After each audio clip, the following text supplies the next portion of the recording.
I welcome you again in this Sachidananda Learning Channel. It is the third chapter of Vistas class 12 Journey to the End of the Earth is the chapter name. इस video में हम लोग इसके third part में long question answer check करेंगे, question number 5th और question number 6th। इसके पहले हमने क्वेश्चन करवा चुका है 60 क्वेश्चन इस चैप्टर के।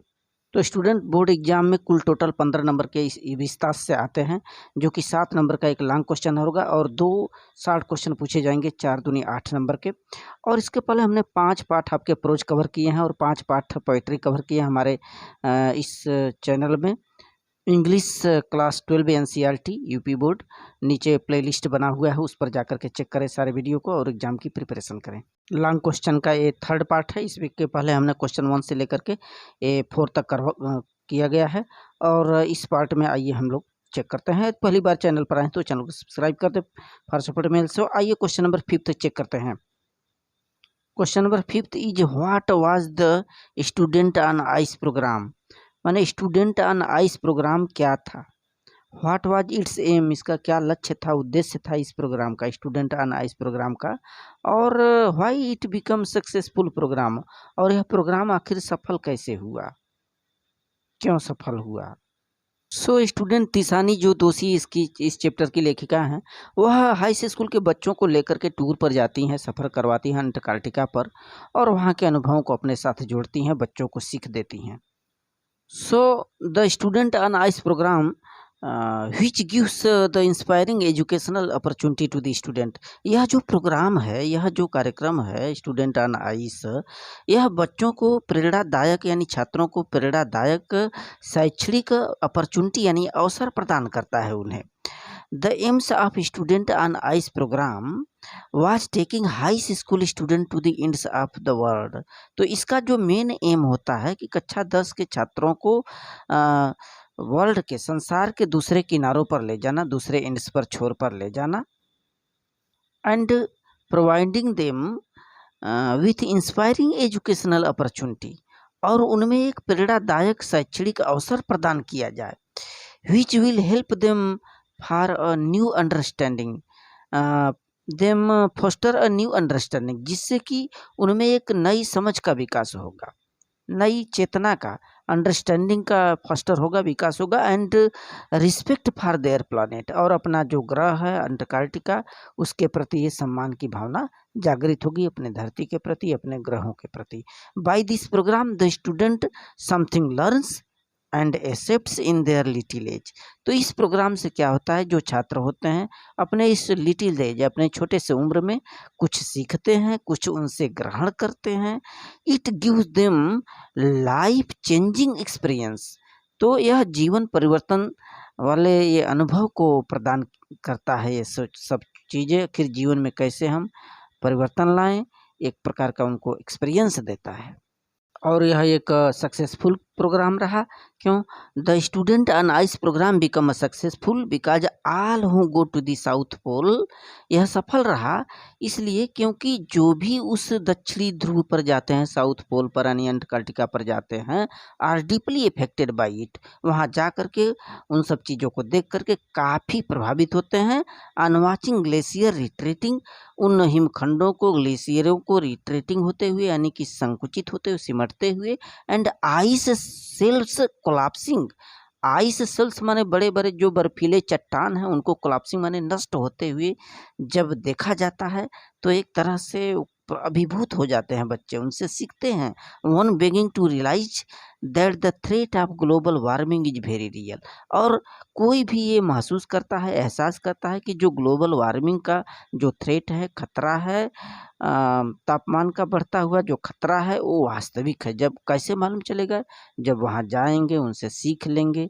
तो ये सफलता का राज रहा। क्वेश्चन नंबर 6 लास्ट है लॉन्ग क्वेश्चन का। देखिए, describe the passenger trending on Antarctica.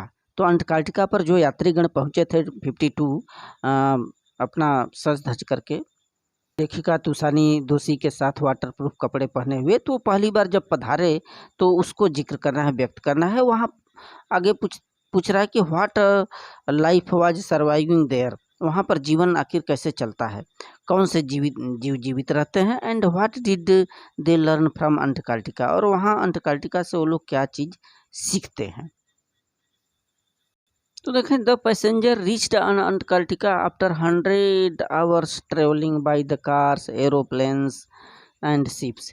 तो 100 घंटे के बाद जो यात्रीगण थे, लेखिका सहित, तीसानी दोषी सहित, ये लोग कार, एरोप्लेन, फिर जहाज, जो शिप होती, समुद्री जहाज, इसके द्वारा उस पर पधारे अंटार्कटिका पर। The author Tishani Doshi felt very relief first time to see the vast white landscape and the clear blue sky.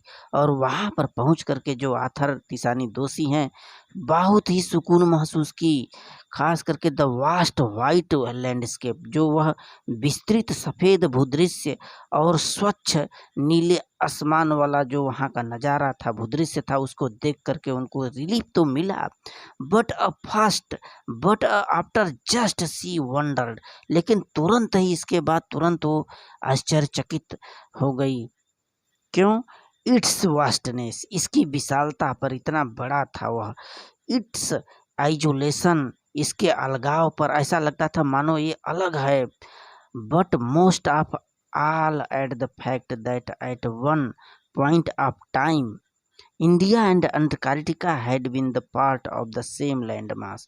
लेकिन सबसे ज़्यादा जो अभिभूत हुई, वह आश्चर्यचकित हुई इस बात से कि एक ऐसा पॉइंट रहा होगा, वो काल रहा होगा, समय रहा होगा, टाइम, कि उस समय इंडिया और अंटार्कटिका इसी धरती के सेम लैंड मास, माने हमारा ये जो भूदृश्य है, ये जो धरती है, इसी के पार्ट रहे होंगे, हिस्से थे, एक ही धरती के कभी न कभी ये भाग थे। On Antarctica it is 90% ice of the earth total. तो वहाँ पर नज़ारा ये होता है कि 90% पूरी धरती का वहाँ पर बर्फ ही बर्फ है। There is no any human marking. आगे पूछ रहा था कि किस प्रकार के जीवन शैली है या जीवन जीते हैं लोग, कैसे वहाँ पर चीज़ें होती है। तो there is no any human marking and no any trees and building on the Antarctica. तो वहाँ अंटार्कटिका पर कोई भी मानव का नामो निशान नहीं है, न तो कोई पेड़ पौधे हैं, न तो कोई इमारत है अंटार्कटिका पर।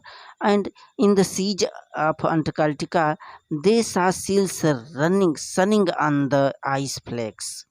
तो देखें, इन द सीज अंटार्कटिका माने अंटार्कटिका के समुद्र में क्या चीज़ें देखी जाती है। They saw seals sunning on the ice flakes. वहाँ पर ये जो सील मछलियाँ होती हैं वहाँ के समुद्र में, वो लोग क्या करती हैं, आइस फ्लेक्स माने बर्फ के टुकड़ों पर ये अपने आप को धूप लेती रहती हैं।